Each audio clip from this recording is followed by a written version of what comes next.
네, 오늘은 확실한 기준부터 세우라. 확실한 기준부터 세우라 라는 제목으로 하나님 말씀 증거하도록 하겠습니다. 룻기의 배경이 되는 시대는 사사시대입니다. 1장 1절 보니까 사사들이 치리하던 때에 사사시대라는 것을 알 수 있습니다. 사사시대의 특징이 무엇입니까? 기준이 없던 시대였습니다. 자기 멋대로의 시대였습니다. 그래서 사사기 21장 마지막 절 25절을 보니까 그 사사시대의 모습을 한마디로 이렇게 묘사합니다. 그때 이스라엘에 왕이 없으므로 사람이 각기 자기의 소견에 옳은 대로 행하였더라. 자기 소견에 옳은 대로, which was right in his own eyes. 자기 눈에 보이는 대로, in his eyes. 자기 눈으로 보이는 이게 옳다 싶으면 가고 이게 좋다 싶으면 가는, 그러니까 눈을 의지하는 시대라는 거예요. in his eyes. 그러니까 사사시대라는 건 소견이라는 건 딴 거 아닙니다. 자기 눈만 믿고 사는 거예요. 보이는 것만 믿고 사는 것입니다. 지금 이 시대가 그렇지 않습니까? 루키즘 그래가지고 눈에 보이는 대로, 눈에 보이기 좋은 대로 잘 보이려고. 그게 눈이 지배하는 사회, 이게 혼돈의 사회라는 것입니다. 눈이 지배하는 사회, 기준이 없는 사회라는 거예요. 눈이 지배하는 사회, 그게 사사기라는 겁니다. 눈이 지배하는 사회, 이거는 하나님을 떠난 사회일 가능성이 아주 크다라는 것입니다. 눈이 지배하니까 이때의 기준은 누굽니까? 나 자신입니다. 나의 눈이에요. In his eyes. 그죠? In my eyes. 그러니까 내 눈이 지배합니다. 나 자신이에요. 1절에도 말씀을 드렸죠. 자기 자신이 중심이 돼버리면 변덕스럽다고요. 내 자신을 믿으면 변덕스럽다고요. 그리고 믿을 수가 없습니다. 항상 업앤다운이 있습니다. 그래서 맞을 때도 종종 있지만 틀릴 때가 훨씬 더 많습니다. 이렇게 자기 눈만 의지하고 사는 시대니까 인생이 험난해집니다. 우리 인생 가운데 오는 대부분의 시험들이 내 눈 의지했기 때문에 그렇습니다. 기준이 나 자신이기 때문에. 그래서 우리가 많은 그 어려움 가운데 거하게 된다는 것입니다. 자기 눈을 의지하면 변덕과 험난함밖에 없다. 그래서 인생의 진정한 위험은 뭐냐? 기준이 없는 것입니다. 인생의 진정한 위험은 뭔지 아십니까? 내 자신의 느낌과 내 자신의 눈이 기준이 되는 것. 그게 가장 큰 위기라는 것입니다. 여기 문제 하나가 던져졌습니다. 흉년이 왔습니다. 문제는 풀면 되는 겁니다. 근데 흉년이 왔다. 이 문제 하나 풀지 못하잖아요. 이유가 뭡니까? 기준이 없으니까. 그러니까 기준이 없는 사람들은 문제만 던져지면 우왕좌왕 해버립니다. 왜 그래요? 불안한 거예요. 문제를 풀 수 있는 능력이 없기 때문에. 이게 문제는 풀면 간단한 건데 문제를 풀어나가는 사람들의 특징이 뭐냐면 명확한 기준이 있기 때문에 그렇다는 것입니다. 그러니까 기준이 없으면은 문제가 던져졌을 때 어떻게 결정을 합니까? 그냥 단순한 결정을 합니다. 그러니까 단순한 결정이라는 건 뭐냐 하면 감각적인 결정입니다. 이 감각적인 결정이라는 게 뭐예요? In his eyes. 그게 눈에 보이는 대로. 그러니까 이 사람들 보십시오. 먹을 것이 없으니까 어떤 결정을 내립니까? 먹을 것이 있는 곳으로 가자. 감각적인 결정을 내리잖아요. 단순한 결정을 내리잖아요. 이게 뭐 남 얘기입니까? 우리도 마찬가지라고 생각합니다. 그러니까 문제가 던져지면 기준 없으면 그냥 감각적으로 결정한다는 거예요. 눈에 보이는 대로 결정한다는 것입니다. 깊이가 없습니다. 거의 짐승 수준이에요. 그렇게 얘기하면 기분 나쁘니까 말을 안 할 뿐이지 동물 수준입니다. 감각이 지배하는 인생을 산다는 거예요. 오늘 1장 1절 하반절을 보십시오. 그 땅에 흉년이 드니라. 문제 생겼죠? 유다 베들레헴의 한 사람이 그의 아내와 두 아들을 데리고 모압 지방에 가서 거류하였는데, 이 엘리멜렉이라는 사람인데 왜 모압 지방으로 옮겨갔습니까? 이유는 간단해요. 여기는 먹을 게 없는데 거기는 먹을 게 있다. 그냥 쉽게 옮겨가는 것입니다. 그 이후에 벌어질 영적 파급 효과 이런 걸 모른다라는 거예요. 이 모압이라는 땅이 어떤 땅입니까? 그 영적인 영향력. 그냥 먹을 거 하나 생긴다고 끝날 문제가 아니라 이건 영적 파급력이 있는 거거든요. 가나안 땅은 예배가 있는 땅, 영적인 공급이 있는 땅입니다. 근데 모압 땅은 다르잖아요. 모압 땅에서 믿는 신은 그모스 신입니다. 그모스 신. 아주 그 더럽고 잔악한 신이거든요. 그모스 신. 이 그모스 신 때문에 이스라엘 백성들이 큰 어려움을 당했던 적 있죠. 민수기 25장에 보니까 이 바알 부올에서 행음을 하겠습니다. 그 당시가 시딤인데 25장 1절, 민수기 25장 1절 읽어드리겠습니다. 이스라엘이 시딤에 머물러 있더니 그 백성이 모압 여인들과 음행하기를 시작하니라. 그 여자들이 자기 신들에게 제사할 때, 이 모압 여인들이 자기 신들에게 제사했다. 그 신이 누구겠어요? 그모스. 그모스 신에게 제사할 때 이스라엘 백성을 청하매, 자기들만 한 게 아니라 이스라엘 백성들, 특별히 이스라엘 청년, 남자들을 이렇게 초청을 했습니다. 백성이 먹고 그들의 신들에게 절함으로. 이상하지 않습니까? 이스라엘 청년들이 여기 왜 끌려갔을까요? 이방 신에게 제사한다는데 왜 끌려갔을까요? 거기에 묘한 매력이 있기 때문에 그렇습니다. 3절에 이스라엘이 바알볼에서 가담한지라 여호와께서 그들에게 진노하시니라. 그들의 제사 자체가 뭐냐면 행음하는 게 제사였기 때문에 그렇다는 거예요. 행음 자체가. 그러니까 청년들이 이렇게 생각했죠. 나 하나님 믿지만 오늘 기분 내기 위해서, 기분 한번 풀기 위해서 모함자들과 한번 즐겨보자. 뭐 그런 일이었다는 것입니다. 그게 그모스 신의 특징이에요. 그러니까 모압 땅이 어떤 영적 분위기인지 아시겠죠. 하나님이 진노하셔서 전염병으로 말미암아 24,000명이 죽었습니다. 그래서 이스라엘의 역사에 있어서 이 바알볼 사건이라는 건 굉장히 중요한 사건입니다. 그죠? 행음 사건으로 인해서 무너지게 된 케이스. 그런 땅이 어디예요? 그게 모압이라고요. 아무 생각이 없잖아요. 동물적인 감각을 가지고 그냥 눈에 보이는 대로 움직이니까 모압 땅으로 움직이게 되지 않습니까? 영적인 파급 효과가 뭔지를 모른다는 거예요. 깊이가 없습니다. 기준이 없으면 우리도 이런 인생을 살 수밖에 없다라는 것입니다. 그리고 또 한 가지, 그 자리에 조금 머물러 있으면 문제가 해결될 문제거든요. 우리 제가 죄송한 얘기지만 벌에 물리는 사람들이 있습니다. 벌에 잘 물리는 사람들이 주로 여자분들하고 아이들이 많이 물려요. 저도 이렇게 그 야외에 많이 나가 보면은 그 목회를 하다 보면 이렇게 벌에 물린 교인들을 보잖아요. 남자 성도는 그리 많지 않은 것 같고 그 여자분들이 많이 물리고 어린아이가 많이 물려요. 그래서 얘네들은 뭐 살이 맛있나 별 생각을 다 해봤어요. 근데 이유를 제가 알았어요. 벌이 오면은 남자들은 그냥 가만히 있어요. 그럼 벌들도 민망해가지고 안 물어요. 그냥 가만히 있다. 쏘지도 않아요. 그런데 여자분들은 겁이 나니까 소리를 지르면서 도망을 치는 거예요. 그러니까 벌도 자기도 소리를 지르면서 쏘는 거죠. 그죠? 아이들도 그래요. 아이들도 겁이 나니까 소리를 지르면서 도망을 쳐요. 잠깐만 뛴다고요. 뛰니까 벌이 혼자서만 공격하는 게 아니라 자기 동료까지 불러가지고 같이 쏘죠. 그래서 큰 어려움 당하지 않습니까? 꼭 여기 보면 엘리멜렉 가정이 있고 그런 것 같지 않습니까? 흉년이 있습니다. 그럼 그 자리에 버티면 곧 해결되는 문제예요. 오늘 6절도 보니까 그 여인이 모압 지방에서 여호와께서 자기 백성을 돌보시사 그들에게 양식을 주셨다 함을 듣고. 이스라엘 땅에도 양식이 주어졌죠. 조금 지나면 견디면 되는 건데 지금 양식이 없다? 자기 눈에 보이기 좋은 대로 움직이니까 거기는 없어지고 또 원래 있던 자리가 생기게 되고 우왕좌왕해 버리잖아요. 기준이 없기 때문에 그렇습니다. 그래서 오늘 이 룻기에서 제일 먼저 보여주는 가장 중요한 메시지는 뭐냐? 기준이 없으면 이렇게 우왕좌왕하고 깨지게 된다는 것입니다. 그럼 우리 인생에서 제일 중요한 게 뭐예요? 기준이 중요하다는 거죠. 기준 없이 행동하다가 이 세 남자 다 죽었습니다. 3절 보니까 나오미의 남편 엘리멜렉이 죽고, 그 다음에 5절 보니까 말론과 기론 두 사람이 다 죽고, 그 남자란 남자는 다 죽었습니다. 기준 없으면 이런 일이 벌어진다는 거예요. 우왕좌왕하다가 무너진 인생을 살게 된다는 것입니다. 그러므로 오늘 메시지 중에 한 가지만 꼭 붙었으면 좋겠습니다. 신학이란 건 뭐냐 하면 기준이 중요하다라는 것을 붙드는 거예요. 기준 붙드는 거예요. 이 스탠다드. 기준 붙드는 겁니다. 이 파운데이션. 기준 붙드는 거예요. 시편 11편을 보면은 고난 중에 다윗의 모습이 나옵니다. 여러 가지 어려움 당한다는 거예요. 원수들이 와서 활 쏘듯이 화살을 쏴대고 난 죽는다. 1, 2절 표현이에요. 그런데 3절에 보니까 터가 무너지면 의인이 무엇을 하랴. 터가 무너지면, 파운데이션이거든요. 이 기본이 무너지면, 기준이 무너지면, 기초가 무너지면 의인은 어떻게 하랴. 그러면서 그 다음에 살아계신 하나님을 믿고 의지합니다 하는 얘기들이 4절부터 쭉 나와요. 그게 시편 11편입니다. 저는 시편 11편을 참 좋아하는데 이유가 뭐냐 하면 시편 11편이 보여주는 메시지는 딱 하나예요. 의인이란 뭐냐? 기준 붙드는 사람이라니까. 기준. 터가 무너지면 파운데이션이 중요하다. 그렇다면 교육은 뭡니까? 터가 중요하다는 걸 가르치는 거예요. 터를 가르치는 거예요. 파운데이션을 가르치는 거예요. 기초를 가르쳐요. 기초. 건물도 제대로 짓기 위해서 기초가 중요한 거 아니에요? 이 말씀을 예수님 식으로 표현하면 뭐예요? 모래 위에 지은 집과 반석 위에 지은 집, 그거 아니에요? 파운데이션이 중요하다는 거예요. 기초가 중요하다. 기본이 중요하다. 기준이 중요하다.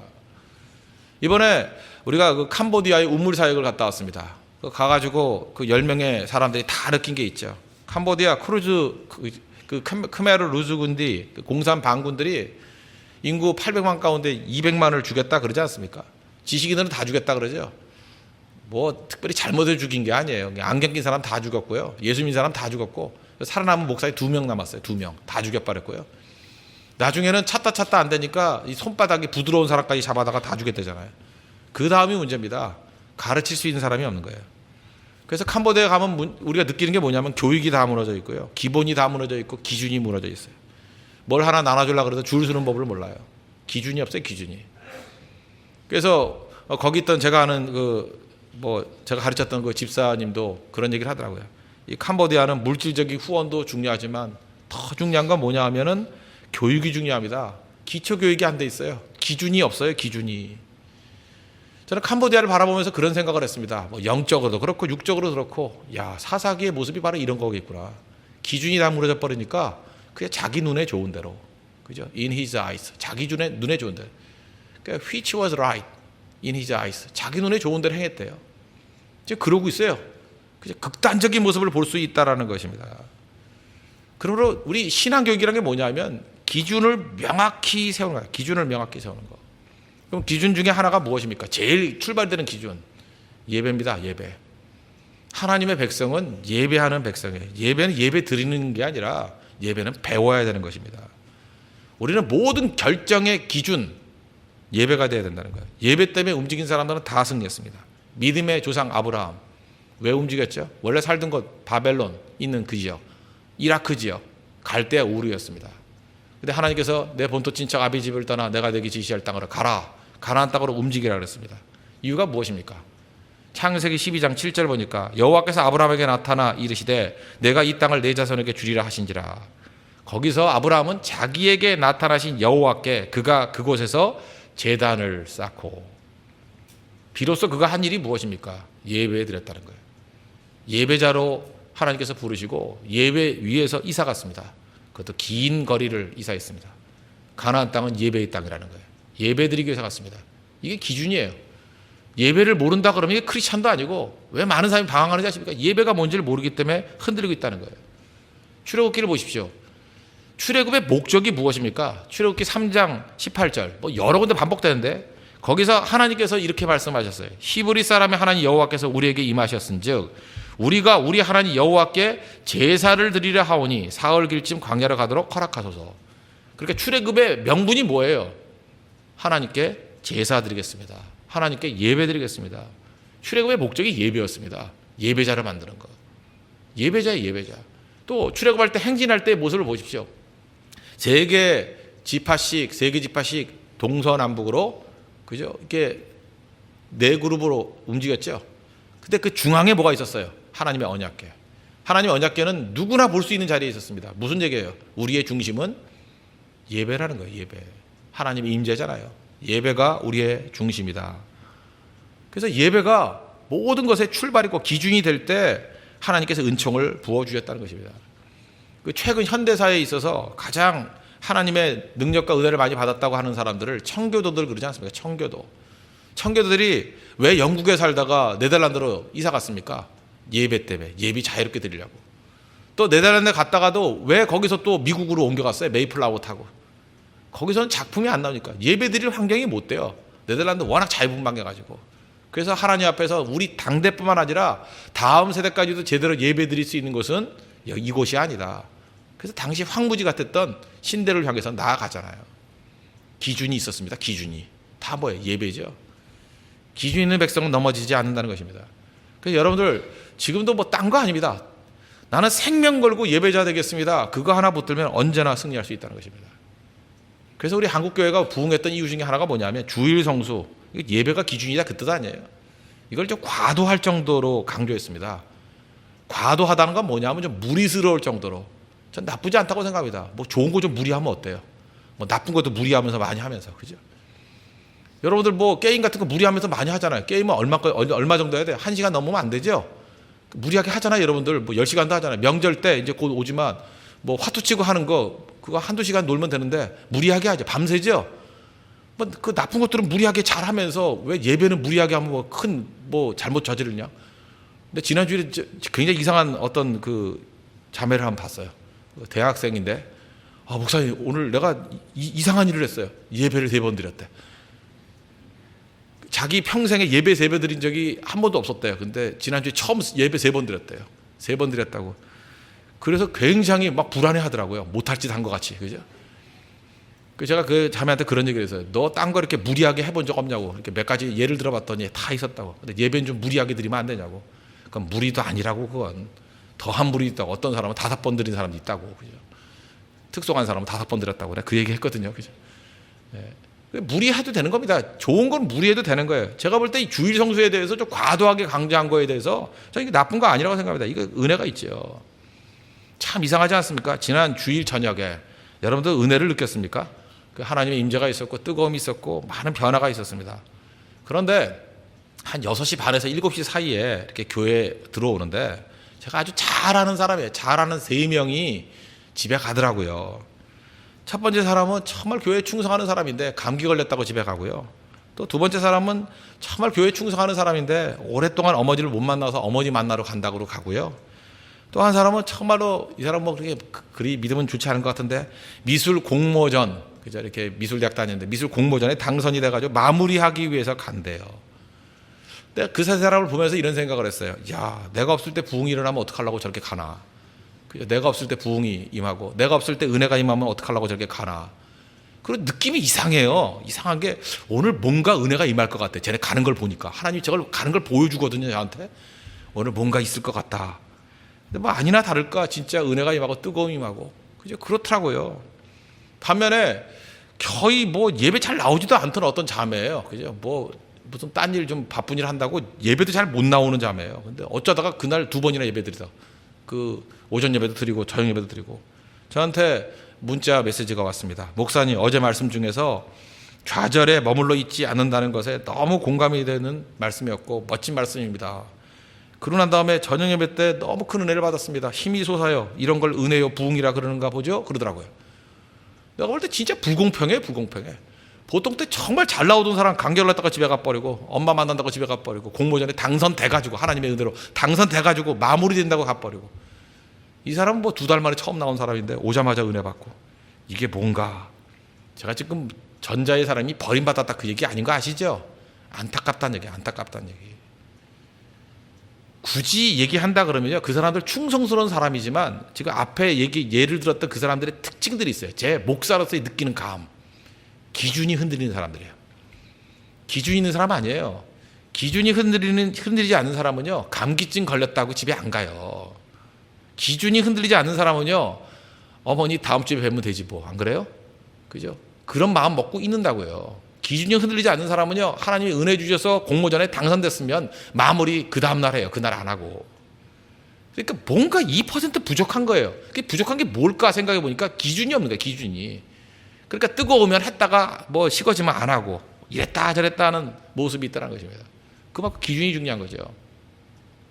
저는 이 새벽 기도도 중요하다고 생각합니다. 새벽 기도는 하루의 기준을 삼아주는 겁니다. 새벽 기도 생활 계속 해보십시오. 절대로 하루가 흔들리지 않습니다. 이런 거예요. 주일 성수 잘하면요, 슬럼프가 일주일을 넘지 않습니다. 하여튼 주일에는 예배 무조건 드리니까 죽으나 사나. 그러니까 슬럼프가 일주일 넘지 않아요. 새벽 기도 드리는 성도의 특징이 뭔지 아십니까? 슬럼프가 하루를 넘지 않아요. 왜? 오늘 슬럼프에도 내일 새벽에 다시 일어나니까. 슬럼프 기간이 짧아져요. 반면에 슬럼프가 긴 사람들이 있죠.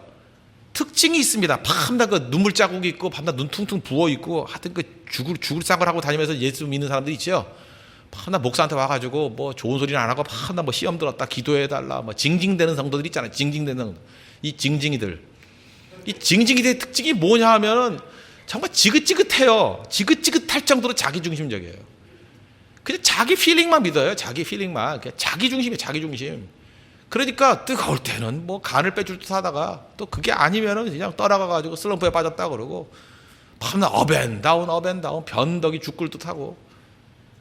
그래서 신앙이라는 게 뭔지 아시겠죠? 기준이에요. 기준이 바뀌지 않으면 그건 잠시 잘하고 못하고의 문제가 아니라고요. 우리 철이 없는 간사들 보면 이게 업앤다운 되는 사람은 자기 자신이 기준인 사람들 자꾸만 그 리더로 세워요. 그럼 며칠 못해요. 그런 사람들 양떼 다 잡아먹고 무너지고 하죠. 그 열심히 있다고 되는 게 아니에요. 그 사람이 뭐 뜨겁다고 되는 거 아니에요. 항상 뭘 봐야 되냐? 그 중심을 봐야 된다고. 이 사람의 중심에 기준이 있는가? 하나님이 기준인가? 그래서 개혁주의자들은 이렇게 얘기했어요. 4가지 기준을 얘기했는데 하나님 중심, 2번째 예배 중심, 3번째 교회 중심, 4번째 말씀 중심. 중심인 인생에 중심이 있다는 게 무슨 얘기입니까? 기준이 있다는 거예요. 기준이 있으면 절대로 흔들리지 않는다는 것입니다. 신앙의 확산이 뭔지 알아요? 신앙이 넓어진다는 거. 각 분야에 있어서 기준 세우는 거예요. 여러분 지금 제가 강조한 게 딱 하나 있죠. 예배가 기준이 되는 인생이 되라. 오늘 메시지인데 이게 이제 개인적인 적용에 있어서 넘어가야죠. 잘 보세요. 여러분 배우자 보는 기준이 있어요? 배우자 보는 기준이 있냐고요? 배우자 보는 기준이 뭐 키 크고 뭐 늘씬하고 뭐 이런 거예요? 그게 기준이에요? 잘 되겠다 인생, 그죠? 스스로도 알죠?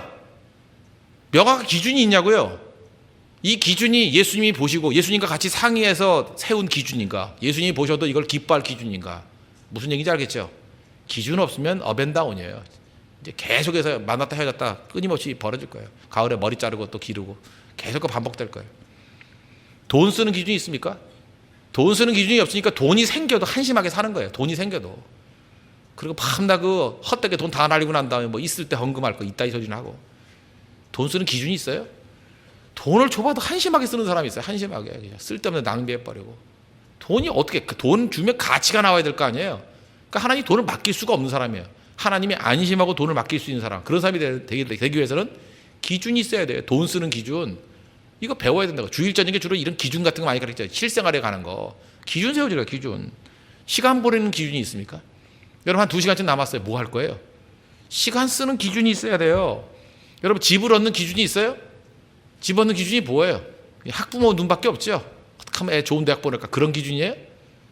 우리나라는 지금 모든 집 얻는 기준이 그 애 대학 보내고 뭐 좋은 학원 가까이 있는 게 기준이 돼버리더라고. 기준이 있어야 돼, 기준이. 예수님과 상의한 기준, 말씀이 역사하는 기준, 친구를 사주는 기준이 있습니까? 또 상대에게 친절을 베푸는 기준이 있어요. 어디까지 친절을 베풀 것인가? 이웃과 교제하는 기준이 있어요. 신앙이 뭐예요? 이제 아시겠죠? 다 기준이 바뀌는 거예요, 기준. 그리고 근본적인 기준은 뭐냐 하면 나 중심에서 예수님 중심이 되는 기준의 이동, 그게 신앙의 성숙이고 그게 신앙의 성장입니다. 그래서 우리 성도들은 갈라디아서 2장 20절 꼭 외워야 된다고 생각합니다. 내가 그리스도와 함께 십자가에 못 박혔나니. 기준은 나 죽이는 거예요. 그런즉 이제는 내가 사는 것이 아니요 오직 내 안에 그리스도께서 사시는 것이라. 이제 내가 육체 가운데 사는 것은, 여기서 숨쉬고 살고 있는 것은 나를 사랑하사 나를 위하여 자기 자신을 버리신 하나님의 아들을 믿는 믿음 안에서 사는 것이라. 사실 이 고백이 그냥 암송 정도가 아니라 내 삶 속에서 진짜 있는 그들의 신앙 고백이 된다 그러면 그 사람이 크리스찬이 된 거예요. 크리스찬은 기준에 변합니다. 오늘도 룻기에 나오는 이 모든 문제, 어려움, 기준의 무너짐에서 나왔다라는 거.